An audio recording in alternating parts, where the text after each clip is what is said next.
Hi, thanks so much for tuning in to another episode of Natural Fertility with Dr. Jane. I, of course, am Dr. Jane, and today I'm recording a solo podcast, and I'm going to talk to you about the vaginal microbiome yet again, because I just received 2 tests in the last week with vaginal microbiome test results, and I need to talk you through what I'm seeing in clinic, in practice, how it's connected to fertility, and I'm going to make my case of why I think you should stop wearing thongs in order to optimize your vaginal microbiome and to improve your fertility.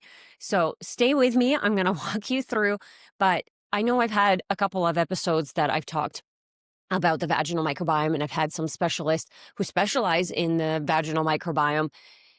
And I just always want to bring the clinical experience because these are the things that I'm seeing every day. So just in the last week, and honestly, every week I see a vaginal microbiome test, and whether that's, my patients or patients that are coming through my practice with other clinicians. And not everybody gets a vaginal microbiome test, but to be honest, I'm leaning more towards getting it for everyone because it gives us so much insight. So these last 2 tests that we've received is these women had very high levels of a bug called Enterococcus faecalis. This is a bug that is found in the gut microbiome and more so in the rectum microbiome, in the stool. And it is normal to see it in the gut, but it is abnormal to see it in the vaginal microbiome, and it can cause a lot of issues. These 2 particular cases, I'm going to give you a little bit of a background. One of them, her numbers of the Enterococcus faecalis were, I always get the quantitative test, so I want to see how much of the bug versus just positive or negative, because it does dictate treatment. If someone has 5 times the amount versus 100 times the amount, the treatment length, or how hard we're going to hit it with the herbs and which herbs we're going to hit it, or potentially pull in an antibiotic to help the body clear the infection faster, it all matters. So I do really like, if you are getting vaginal tests done, vaginal microbiome tests done, to make sure that there's a quantitative number of what is the infection, and not just the percentage. Sometimes I think, the percentage, but like, what is the actual quantitative number of the bug? Because that does dictate treatment. So anyways, the first lady that I'm thinking about, struggling with infertility, really full belly, difficulty losing weight, blood sugar dysregulation. She has confirmed pinworms just through seeing them. She hasn't done the stool analysis yet, or at least we haven't received the results yet. It's not common to find pinworms usually during the stool analysis, to be honest, unless you literally pass them during the time that you collected the test. And that's not necessarily the case. It's not like your body is constantly getting rid of pinworms. It's only getting them rid of them typically around the full moon, typically when the load is high, depending on what you ate, depending on, where you are in your cycle as well. That can vary. But point being is, her Enterococcus faecalis in the vaginal microbiome was 130 times more than what it should be. So this is a pretty big infection. And so because I know that she also has some gut infections and some gut issues that she's dealing with, and then she is wearing thongs, and here's how I'm going to connect this for you. It's basically, this bug will travel from the rectum to the vagina very easily when we're wearing things like thongs, because the thong just provides this bridge for the bugs to travel. When I learned this information, and you probably have heard me talk about it, maybe this is the first time you're hearing me talk about it, but when I heard this information that the thong provides this bridge for the bugs to go from the rectum to the vagina, I stopped wearing thongs immediately. And to be honest, I didn't have any vaginal symptoms. I had some bladder symptoms. But once I went to cotton full bum underwear, and sorry, fellas, but it is not good for our microbiomes. We have to switch to cotton full bum underwear. The vaginal microbiome changed. I had less discomfort. I had less odor, even though I didn't have what I thought was bad odor in the first place. And the vaginal microbiome test, when I've done it, it has come clear. This is the same for these ladies. When I get them to stop wearing thongs, it is amazing how much that moves the needle. The other piece that I find is really important is the plastic pants that we were trained to wear. I'm a Lulu girl. I was obsessed with Lululemon when I first started university. It was this big thing. It was like the Lulu pants are amazing. And then now we know that they're full of plastic. Now, what I'll say is, this is a side note, but I went to Lululemon and I said, hey, I don't want any plastic. Can you give me more natural? Like, I don't want any polyester. Do you have any natural materials? And they did. They had wool, they had cotton for both tops and bottoms. And so that's really exciting because you see that these big brands are changing what they're producing because of the demand. So point being is, the thong is going to provide this bridge for the bugs from the rectum to travel to the vagina, and they're not supposed to be in the vagina. This person does have some discharge and some discomfort, but of course she also has so much discomfort in the gut microbiome that she's not even really noticing what's going on in the vaginal microbiome because the gut is causing her more issues. And then, of course, there's the blood dysregulation, the liver enzymes that are elevated, the brain fog that comes with it. It's not just obviously about stopping the thongs and then the infection is going to clear. Her body is dealing with a lot, and that's why we don't just test one test. Obviously, if you're curious and you just want to test the vaginal microbiome, you can. But if we want to be effective in our treatment, we have to look at the gut. We have to look at all of the blood markers so we can see what is the level of inflammation, what is the blood sugar doing, how much energy does this person have, what are the nutrient levels at, is she going to be able to overcome this infection, and then is she going to be able to handle some of the killing, and when do we introduce it, because the body has to have enough energy to overcome the infection. So when that was case number one, it's very high levels of the Enterococcus faecalis. What I'm going to get her to do is, I mean, obviously we're waiting for the gut stool analysis, but we're going to work on decreasing inflammation. We're going to work on improving her drainage to make sure that her body can actually get rid of things, and then really boosting her energy. So when I'm looking at like methylation or nutrient panels, these people are really, really depleted because the bugs are taking up so much energy and they're jacking up the immune system. Once that energy is up, the drainage is up, and inflammation is down, and I'm talking about sometimes that's a week, sometimes it's 2 weeks, sometimes I do that for a month before I introduce the killing. But generally, if there's a lot of infections, the way that the body is going to start to feel better is if we get rid of these infections. But like I said, the caveat is, hey, if the body is super tanked, for example, if we have to do antibiotics, and I have had to, especially for ureaplasma, we'll do antibiotics, of course, depending on the person, but to clear it faster, that's what we need. If the person doesn't have enough energy, like they will just tank. And I'm thinking about this one patient a year ago where we found out I only gave her about a week of boosting her energy because she just wanted to get going. She wanted to start the killing phase. But as soon as we started the probiotics, her energy just tanked. She was so tired. And we did all the things that we could to support, but basically she just had to sleep for 7 days before then we introduced the antimicrobials, and then she started to feel better. She was able to clear the infection, but it was very, very difficult those first, 7 to 10 days where she was just basically out, and we could tell that her body was really fighting. So, that's 130,000. The next patient, she had about 86,000 more, or 86 times more than what it should be. So 86,000 is how many bugs, the quantitative number that they found, and we want it under 1,000. So this also wears thongs, has probably endometriosis that's been undiagnosed. She's in Canada, so she's having a hard time getting any kind of diagnosis because they just don't tend to, quote unquote, take it seriously. And she doesn't have enough symptoms besides this inability to get pregnant, and they kind of just labeled her with unexplained infertility, even though she gets the bloating, the PMS, the acne, the heavy periods, the painful periods, but they're not terribly painful. They're just, they're painful. She still needs some kind of pain medication.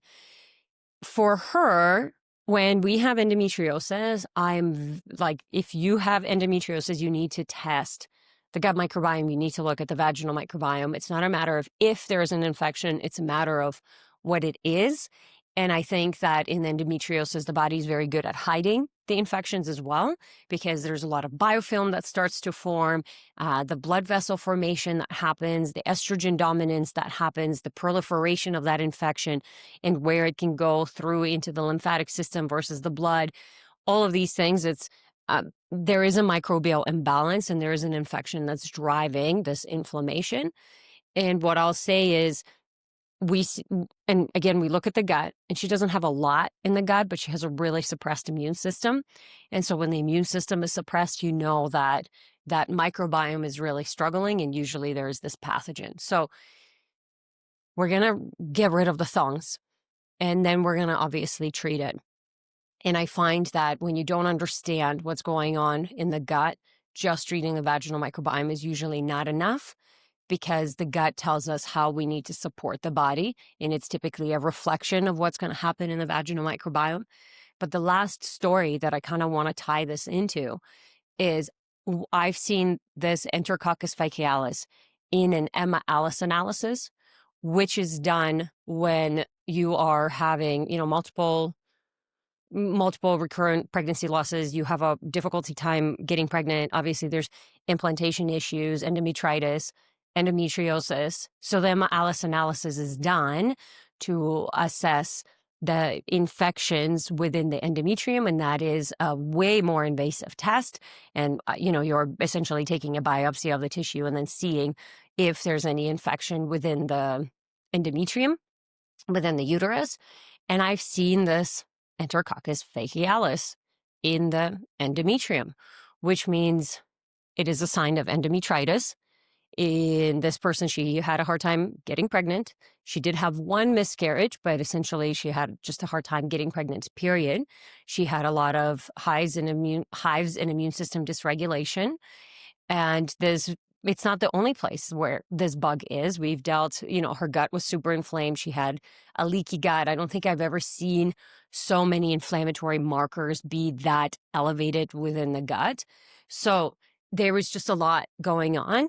And I think when you are going to a fertility clinic, and she did end up going through IVF, we had a beautiful retrieval, like so many eggs for the age. She was 40 at the time. So like really great retrieval. Even all the doctors were super impressed, but it did take her, I think it was 3 transfers. So the first 2 failed, and then the third one stuck, and she's pregnant now. And part of that, I think, was just the immune system dysregulation that we continued to work through and implement. And then you add the environmental toxins and you add the stress, and, life is just not static. Point being is, if we see, like, it's so alarming to me to see really high levels of infection within the vaginal microbiome, because if we don't deal with it, it will travel up to the cervix, it will travel up to the endometrium. And when it's in the endometrium, a great way for you to test to see if there is any inflammation within the endometrium is to test the marker called CA125. It's a cancer antigen marker, but it does get elevated when there's inflammation in the endometrium. And a lot of women with endometriosis will have it elevated. But I have, a couple of patients that I'm thinking about right now that have never had the diagnosis of endometriosis, but they have this marker elevated. And they're told by their fertility clinics that they're fine to try. It's not that elevated. We can just see what happens. And you're signing up for a procedure, and whether that's IUI or IVF, you're signing up with this injustice, if you will, in my opinion, where it's like they're just setting you up for failure. I can't tell you how many patients came in and said, oh, my IUI failed. It is like, well, your uterine lining is at 4 millimeters. Of course your IUI failed. What your CA125 is at 120. Of course your IVF is not going to stick. You have inflammation in the endometrium, and the uterus is going, don't touch me. So every time even if there's fertilization that's happening, every time the blastocyst needs to burrow itself into the uterus. And I mean like burrow itself into the uterus. When the uterus is going, don't touch me, it's just not really able to do that. And that's, what we call in the fertility world implantation failure. So, and then of course, once you are pregnant, we want to be very careful about any infections in the vaginal microbiome. obviously any infections, period, because they can travel out there. The amniotic fluid, we know that the amniotic fluid is not sterile. It is very much a reflection of the mom's microbiome. So we want to protect the mom. We want to make sure that the mom has really good nutrient levels for that immune system. And if there is any lingering things of infection, we want to address it quickly and appropriately, because whether that's, a candida infection or a UTI or, anything, a fever or a virus, you're getting a cold sore outbreak, we want to address those things as quickly as possible, because the body does a pretty good job at trying to protect the babe. But if the load of that infection is too high, it is going to travel and will impact the way that that baby is developing. And some of those things are very minor, and you're not going to notice it until that baby is growing older and older. And some of those things can be detrimental, where they can cause a miscarriage, they can cause stillbirth, they can cause complications for the mother, the preeclampsia, the gestational diabetes, the preterm labor. So we want to really start to understand the microbiome and stop looking at things so fragmented. I think the conventional system does that very well, where the care for women is so fragmented. Even some of my clients, my patients who went through IVF, and they would have their IVF specialist, but then they would need an embryologist to help them make a decision, because the IVF specialists don't feel comfortable talking about the embryo. And it just seems like they go to this one appointment and get this information, and then the IVF specialists are telling them a little bit of this. And then it's like, it's so fragmented, and this whole process is very intertwined and very interconnected. And even as a fertility specialist, they say, like, yeah, my specialty is fertility, but when the person is sitting in front of me, I'm actually just trying to figure out what's preventing them from getting pregnant. Is it their thyroid? Is it their nervous system? Is it their estrogen and progesterone? Is it their disconnect between the brain and the ovaries? What caused that? It's never just one thing, because the body doesn't work in a asylum. If you think about what needs to happen during pregnancy, it's not just the reproductive system that's working. It's the entire body that has to make this happen, and the nutrients that need to be delivered to the baby. And then the immune system downregulation, the breakdown of all the foods to make sure that, we get it to the baby and to, of course, the mom, so she has those nutrients.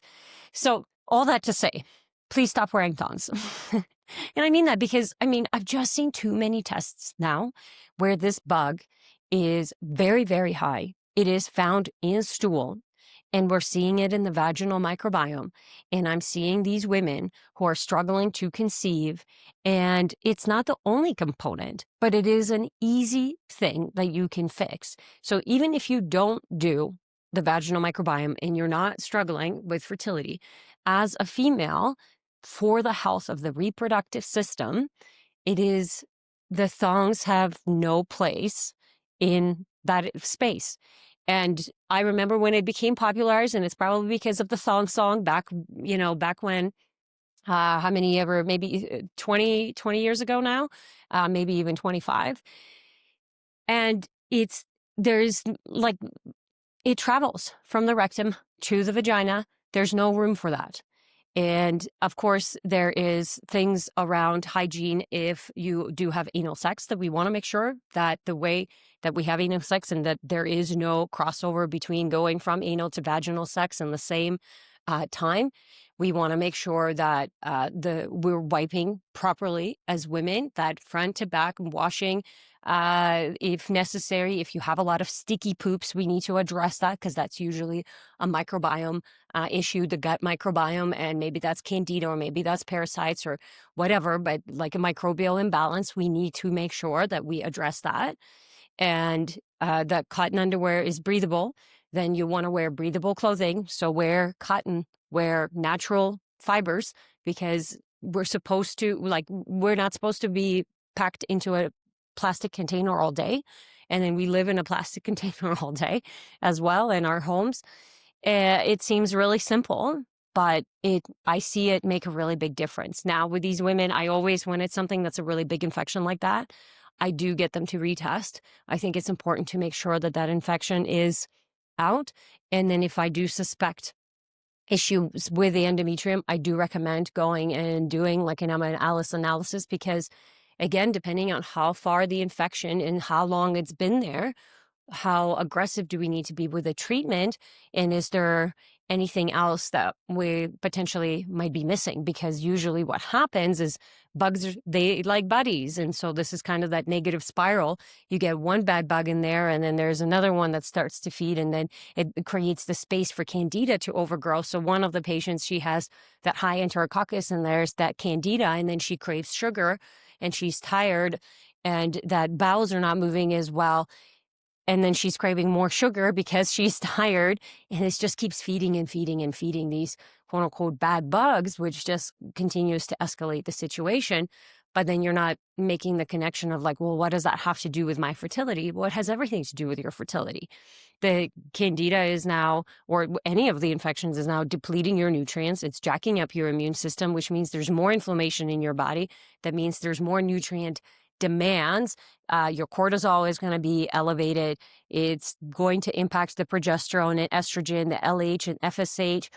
So it impacts everything. I hope that after today, I have convinced you, but this is kind of my recommendation, as a naturopathic doctor and natural fertility expert, is to switch to that full bum cotton underwear, to make sure that we're using organic pads, preferably pads versus tampons, especially when you have infections, because we're trying to get the uterus to empty and we don't want to plug anything up. We just want the natural gravity to fall.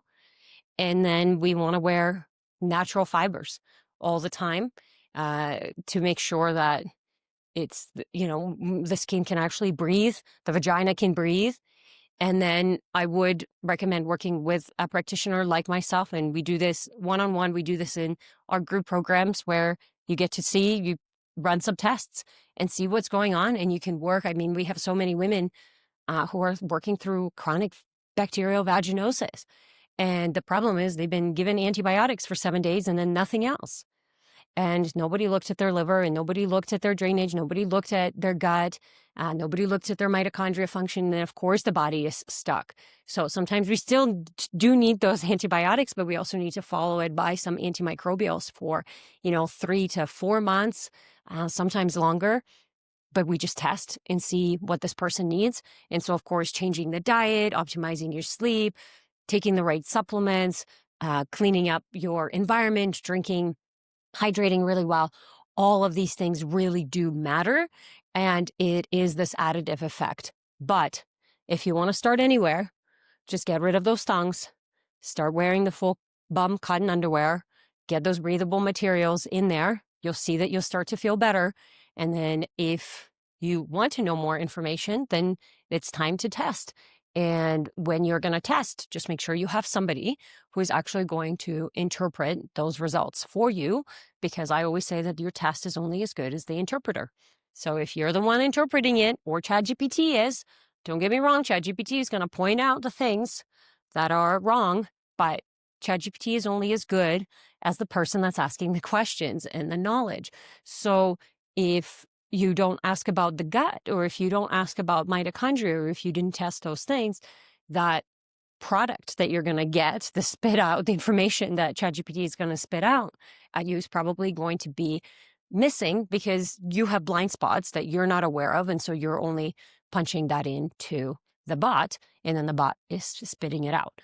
So at least that's been my experience with ChatGPT. The more that I can bring in all the information that I need to, the better answers I get. But then I still have to filter it with my clinical experience, and I still have to filter it with the knowledge that I know, because let's face it, it's not always right. All right.